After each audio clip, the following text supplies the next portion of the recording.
അപ്പോൾ നമസ്കാരം. അപ്പോൾ ഈ ഇലക്ഷൻ എന്തായി? ഇപ്പം ഇലക്ഷൻ പ്രചരണം ആരംഭിച്ചു, ഉഷാറായി പോകുന്നു.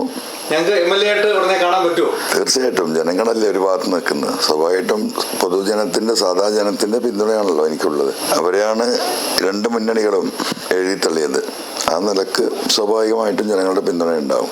ഇപ്പോൾ ഞാൻ വീണത് വലിയൊരു വടവൃക്ഷത്തിന്റെ മുകളിൽ നിന്നാണ്.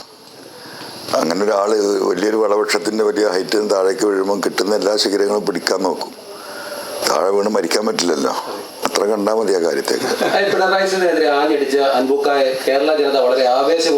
ഞാൻ അന്നും പിണറായി സത്തിനെതിരാണ്, ഇന്നും പിണറായി സത്തിനെതിരാണ്. അന്ന് നിങ്ങൾ ഒറ്റയ്ക്ക് പോരാടേണ്ട, ഞങ്ങളും കൂടെ നിങ്ങളെ സഹായിക്കാമെന്ന് പറഞ്ഞവരാണ് എന്നെ ചതിച്ചത്. അതിന്റെ ഭാഗമായിട്ട് ഉണ്ടായ കുറെ പ്രതിസന്ധികളാണ്. അല്ലെങ്കിൽ ആ ഒറ്റയാൻ പോരാട്ടം ഞാൻ അന്നേ തുടരുമായിരുന്നു. നിങ്ങൾ ഒറ്റയ്ക്കല്ല, ഞങ്ങൾ കൂടെ നിങ്ങളെ കൂടെ ഉണ്ട് എന്ന് പറഞ്ഞ് എന്നെ വിളിച്ചു വരുത്തി ഇരുത്തി എന്നെ ചതിച്ചതാണ്. ഇങ്ങനെ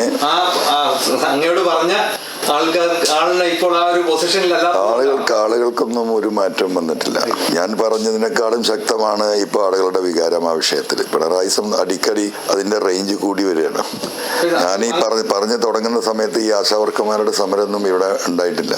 ഈ ഗവൺമെന്റ് തിരിഞ്ഞു നോക്കാത്ത മനുഷ്യത്വ വിരുദ്ധമായ നിലപാടാണ് ഗവൺമെന്റ് എടുത്തത് എന്ന് വിശ്വസിക്കുന്നതാണ് കേരളത്തിലെ പാവപ്പെട്ട സഖാക്കൾ. അപ്പോൾ ഓരോ ഘട്ടവും അഴിമതിയെക്കുറിച്ചും കുടുംബാധിപത്യത്തെക്കുറിച്ചും ഞാൻ പറഞ്ഞു. അതിന്റെ ഏറ്റവും വലിയ തെളിവാണ് നാഷണൽ ഹൈവേ ഇപ്പോൾ 6 വരി ഉണ്ടായിരുന്നത് വിരിഞ്ഞ് 12ഉം 15ഉം വരിയായിക്കൊണ്ടിരിക്കുകയാണ്. ഇതൊക്കെ തന്നെ ഞാൻ പറഞ്ഞിരുന്നത്. അപ്പൊ ആ പറഞ്ഞത് വീണ്ടും വീണ്ടും ജനങ്ങളുടെ മനസ്സിലേക്ക് കൂടുതൽ വരുന്ന ഒരു ഘട്ടമാണ്. രാഷ്ട്രീയത്തിലുള്ള രാഷ്ട്രീയ നേതാക്കന്മാരും ഈ പറഞ്ഞതിലൊക്കെ ഇതിങ്ങനെ പല രീതിയിലും പറയും. താഴേക്കടയിലെ ജനങ്ങളെ സംബന്ധിച്ച് മലയോര പ്രശ്നം അതിരൂക്ഷമാണ് ഇപ്പോഴും. ഓരോ ദിവസവും എന്നോണം ആളുകൾ മരിച്ചു വീഴുകയാണ്. അപ്പൊ ഈ ഇതൊക്കെ പിണറായി സത്തിന്റെ ഭാഗമായിട്ട് ജനവിരുദ്ധമായ അവരുടെ നിലപാടുകളാണ്. അപ്പൊ ഒരിക്കലും ആ ഒരു രീതിയിലേക്ക് കാര്യങ്ങൾ പോയിട്ടില്ല. അക്കാലത്ത് ഈ പറഞ്ഞതുപോലെ ഞങ്ങളും നിങ്ങളെ കൂടെ ഉണ്ട് എന്ന് പറഞ്ഞ് വിളിച്ചിരുത്തിയവരെ ചില ആളുകളെ ഞാൻ വിശ്വസിച്ചതാണ്. എനിക്കതിൽ പറ്റിയ അപകടം. കെ കരുണാകരനെ പോലെ ഒരാളുണ്ടായിരുന്നെങ്കിൽ അബൂക്കായെ തീർച്ചയായിട്ടും കോൺഗ്രസിൽ എടുത്ത് ഈ നിലമ്പൂരിൽ ഈ ഉപതെരഞ്ഞെടുപ്പിൽ സ്ഥാനാർത്ഥിയെ നിർത്തി നിയമസഭയിൽ പിണറായി വിജയനെതിരെ ആഞ്ഞടിപ്പിക്കില്ലായിരുന്നോ എന്നൊരു തോന്നൽ അബൂക്കായ്ക്ക് തോന്നുന്നുണ്ടോ? അല്ല, അത് കെ കരുണാകരനെ പോലെയുള്ള ലീഡർഷിപ്പിന് കുറവുണ്ട്. ആ തലമുറയിൽ ഇന്ന് UDF-ൽ ബാക്കിയുള്ള ഒരു നേതാവ് എന്ന് പറയുന്നത് ബഹുമാനപ്പെട്ട PK കുഞ്ഞാട്ടി സാഹിബ് മാത്രമാണ്. അദ്ദേഹം ശ്രമിച്ചല്ലോ.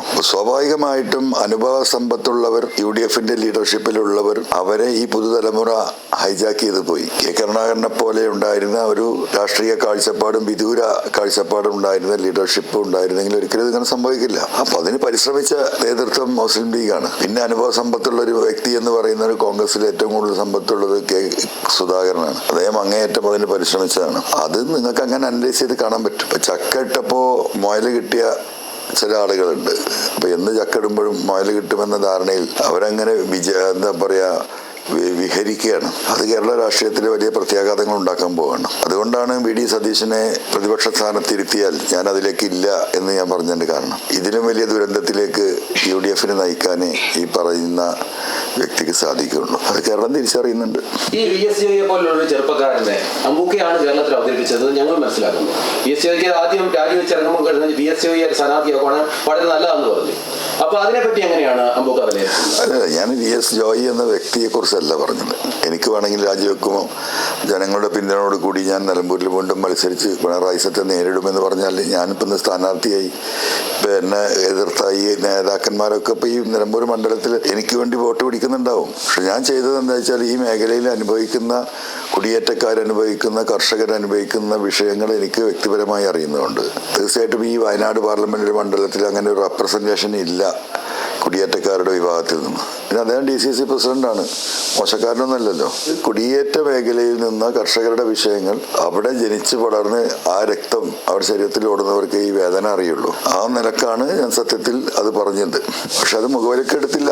മുഖ്യമന്ത്രിയാകുമ്പോൾ കൈവെക്കുന്നവർക്കാണ് പ്രാതിനിധ്യം. ഇതാണ് നിലപാടെങ്കിൽ 99 സീറ്റിൽ ഇനി കോൺഗ്രസ് സ്ഥാനാർത്ഥികളെ തീരുമാനിക്കേണ്ടതുണ്ട്. 26 മുഖ്യമന്ത്രിക്ക് ആര് കൈവെക്കും അവർക്കാണ് സീറ്റ്. എത്ര മുഖ്യമന്ത്രി എന്നുള്ളത് വേറെ വിഷയം. ആ ഒരു ആറ്റിറ്റ്യൂഡിൽ ഈ കാര്യത്തെ VD സതീശൻ കൊണ്ടുപോയാൽ ഇത് എവിടെ കൊണ്ടെത്തും? അതാണ് ഉയർന്ന UDF നേതൃത്വത്തോട് ഞാൻ സൂചിപ്പിച്ചത്. കെ സുധാകരനെ KPCC പ്രസിഡന്റ്ഷിപ്പിൽ ലീഡർഷിപ്പിൽ നിന്ന് മാറ്റി ഒരാഴ്ച കഴിയുമ്പോഴാണ് സ്ഥാനാർത്ഥിത്വം വരുന്നത്. ആ സ്ഥാനാർത്ഥിത്വ പ്രഖ്യാപനം വാർത്തയിൽ കാണുമ്പോൾ അദ്ദേഹം എൻ്റെ അടുത്ത് സ്ഥാനാർത്ഥിയെക്കുറിച്ച് ഈ വിഷയം സെറ്റിൽ ചെയ്യാനുള്ള മാർഗം എൻ്റെ അടുത്ത് ഇരുന്ന് സംസാരിക്കുകയാണ്. വാർത്ത വന്നപ്പോൾ ഞാൻ പറയുകയാണ്. അപ്പോൾ അദ്ദേഹത്തിന് വിശ്വസിക്കാൻ കഴിഞ്ഞില്ല. 7 ദിവസം മുമ്പ് വരെ ഇത്രയും സീനിയറായ ഒരു കോൺഗ്രസ് പ്രസിഡന്റിനെ മാറ്റിയത് പോട്ടെ, അത് പൊളിറ്റിക്കൽ അവരുടെ ഇക്വേഷൻസ്, അതിലൊന്നും ഇപ്പം നമുക്ക് അഭിപ്രായം പറ്റും. സുധാകരേട്ട ഞങ്ങളിങ്ങനെ സ്ഥാനാർത്ഥിയെ തീരുമാനിച്ചിട്ടുണ്ട്, പ്രഖ്യാപിക്കാൻ പോവാന്ന് പറയണ്ടേ. ഇപ്പം ഈ വിദേശത്തൊക്കെ പോയി പൈസ ഉണ്ടാക്കിയ ചില മക്കളെയൊക്കെ നമുക്ക് കാണാം. പിതാവിനെ പരിപൂർണമായും സൈഡ് ലൈൻ ചെയ്തിട്ട്, പഴയ കർഷകനോ തൊഴിലാളിയൊക്കെ ആയിരിക്കും, അവനെ കാണുന്നത് ഇപ്പോൾ അവർക്ക് അലർജിയാണ്, ആർക്ക് മക്കൾക്ക്, അദ്ദേഹത്തിന്റെ വേഷവിധാനങ്ങളുടെ രൂപങ്ങൾ. അപ്പം അവരെ ആ പിതാക്കന്മാരോട് അനിഷ്ടം കാണിക്കുന്ന മക്കളുടെ ആ മനോഭാവമാണ് VD സതീശൻ ആ വിഷയത്തിലെടുത്തത്. അങ്ങനെയൊക്കെയുള്ളൊരു വ്യക്തിയെ എങ്ങനെ ഈ നേതൃത്വത്തിൽ വെച്ച് മുന്നോട്ട് പോയാൽ 2026 തെരഞ്ഞെടുപ്പ് മുന്നോട്ട് കൊണ്ടുപോകാൻ പറ്റുമെന്ന എൻ്റെ ചോദ്യത്തിന് ഉത്തരവാദിത്തപ്പെട്ട UDF നേതാക്കന്മാർക്ക് മറുപടി പറയാൻ സാധിച്ചിട്ടില്ല. കോൺഗ്രസിനെ സംബന്ധിച്ച് ഒരു പച്ചത്തുരുത് കേരളം മാത്രമാണ്, അതും കൂടെ VD സതീശൻ നശിപ്പിക്കുമെന്ന് തന്നെയാണ് അങ്ങേക്ക് പറയാനുള്ളത്. അദ്ദേഹത്തിന്റെ സ്വഭാവം മനുഷ്യർക്ക് മാറ്റാൻ കഴിയില്ല. അദ്ദേഹത്തിന് ധിക്കാരപരമായിട്ടുള്ള അഹങ്കാരം അദ്ദേഹത്തിന് കണ്ണു കാണാതാവുകയാണ്. അദ്ദേഹം അല്ലല്ലോ സത്യത്തിൽ ഈ പറയുന്ന പ്രതിപക്ഷ നേതാവായി ഇരിക്കാൻ അർഹതയുള്ള എത്രയോ ആളുകൾ അപ്പുറത്തുണ്ട്. അവരെയൊക്കെ മാറ്റി മറ്റൊരു ഇക്വേഷന്റെ ഭാഗമായിട്ടാണ് അദ്ദേഹം വന്നത്. എന്നാൽ അവരെയൊക്കെ റെസ്പെക്ട് ചെയ്യാനും കൂട്ടുപിടിച്ചു പോകുന്നതിന് പകരം ഞാനാണിതെല്ലാം, ഞാൻ ഹിറ്റ്ലറും മുസോളിനിയൊക്കെ തോറ്റ മനുഷ്യരാണ് ലോകത്തുള്ളത്. അതുകൊണ്ടാണ് ഞാൻ അദ്ദേഹത്തെ ഹിറ്റ്ലർ എന്ന് പറയാനുണ്ടായത്. ആ ഗതി വരും, തർക്കമൊന്നുമില്ല. ആ ഗതിയുടെ കൂടെ കോൺഗ്രസിനെയും കൂടി അത് ബാധിക്കരുത് എന്നത് മാത്രമാണ് ഞാൻ ഉദ്ദേശിച്ചത്. പിണറായി ഈ രാജ്യം മുഴുവൻ, സംസ്ഥാനം മുഴുവൻ പ്രഭാഷണം നടത്തി അതിന് ആളെ കൂട്ടുന്ന പണിയാണല്ലോ LDF സ്ഥാനാർത്ഥി. ഞാൻ ഉന്നയിച്ച ഈ വിഷയങ്ങളിൽ മുഴുവൻ, ഈ മലയോര വിഷയമായാലും പോലീസിലെ RSS വൽക്കരണമായാലും മറ്റു വിഷയങ്ങളായാലും, പിണറായിസം എന്ന വാക്ക് ഈ തെരഞ്ഞെടുപ്പ് ഗോതയിൽ ഈ നിമിഷം വരെ ഉപയോഗിക്കാതെ പിണറായിസത്തെ പിന്നിൽ നിന്ന് മറഞ്ഞു നിന്ന് സഹായിക്കുന്നവനാണ് UDF സ്ഥാനാർത്ഥി. ഒന്ന് തെളിഞ്ഞ പിണറായി, ഒന്ന് ഒളിഞ്ഞ പിണറായിയാണ്. അത് ആ രണ്ടിനെയും എതിരെ പിണറായിസം ഈ കേരളത്തിലെ ജനങ്ങളുടെ ശ്രദ്ധയിലെത്തിച്ച് ഞാനാണ്. ആ നിലക്ക് ജനങ്ങൾ എനിക്ക് വോട്ട് ചെയ്യും. ആര്യാൽ ഷൗക്കത്ത് ഈ പ്രാവശ്യം UDF സ്ഥാനാർത്ഥി ആയിരുന്നില്ലെങ്കിൽ LDF സ്ഥാനാർത്ഥിയാകുമെന്ന് നമുക്ക് പല ചാനലുകൾ പറയുന്നതായിട്ട് കിട്ടും. ഇതിനെപ്പറ്റി എങ്ങനെയാ? അല്ല, അത് വസ്തുതയല്ലേ.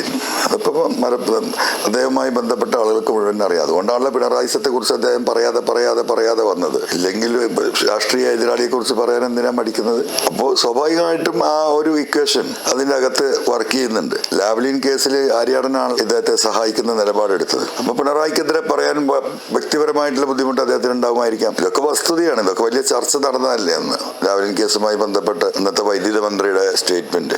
നമുക്കറിയില്ലല്ലോ എന്തൊക്കെയാണ് ഈ അന്തർനാടകങ്ങൾ, എന്തൊക്കെയാണ് ഈ പൊളിറ്റിക്കൽ നെക്സസ് എന്ന് അറിയില്ലല്ലോ. ജനങ്ങൾ വോട്ട് ചെയ്യാൻ ഉദ്ദേശിക്കുന്ന പിണറായിസത്തിനെതിരാണ്, ഈ ഭരണത്തിന്റെ നടപടികൾക്കെതിരാണ്. അത് ശക്തമായി ഉയർത്തുന്നത് ഞാനാണ് എന്ന് ഈ നാട്ടിലെ ജനങ്ങൾക്കറിയാം. പിന്നെ 8-9 വർഷമായില്ലേ ഈ മനുഷ്യരുടെ കൂടെ ഞാൻ ജീവിക്കുന്നത്. 10,000-കണക്കിന് ആളുകളെ വ്യക്തിപരമായും രാഷ്ട്രീയമായിട്ടും സഹായിക്കാൻ കഴിഞ്ഞിട്ട് കോടാനുകോടി രൂപയുടെ ഡെവലപ്മെന്റ് വർക്ക് ഈ മണ്ഡലത്തിൽ നടത്താൻ സാധിച്ചിട്ടുണ്ട്. ഓരോരുത്തരും വീട്ടിൽ നിന്ന് ഇറങ്ങുന്നത് PV അൻവർ നന്നാക്കിയ റോട്ടിലേക്കാണ്. അവരുടെ മക്കൾ പഠിക്കാൻ പോകുന്ന PV അൻവറിന്റെ നേതൃത്വത്തിൽ പഠിത സ്കൂളിലേക്കാണ്. രോഗം വരുമ്പോൾ ആശുപത്രിയിലേക്ക് പോകുമ്പോൾ അടച്ചിട്ട ആശുപത്രി മുറികളും മരുന്നില്ലാത്ത, കറണ്ടില്ലാത്ത ആശുപത്രിയിൽ നിന്നും ആശ്വാസകരമായ നിലവാരത്തിലേക്ക് ഈ മണ്ഡലത്തിലെ മുഴുവൻ ആശുപത്രികളെയും ഉയർത്തിയത് PV അൻവറിന്റെ നേതൃത്വത്തിലാണ്. ഇതൊന്നും ഇപ്പോൾ സാധാരണക്കാരായ ജനങ്ങൾ മറക്കില്ലല്ലോ. ഇതെല്ലാം സ്വാഭാവികമായിട്ടും വോട്ടാകും. കാരണം ഇതൊക്കെ ഒരു പച്ച മനുഷ്യരാണ് ഇവിടെ ഉള്ളത്. ഗ്രാമീണർക്കാണല്ലോ നിഷ്കളങ്കത ഇല്ലത്.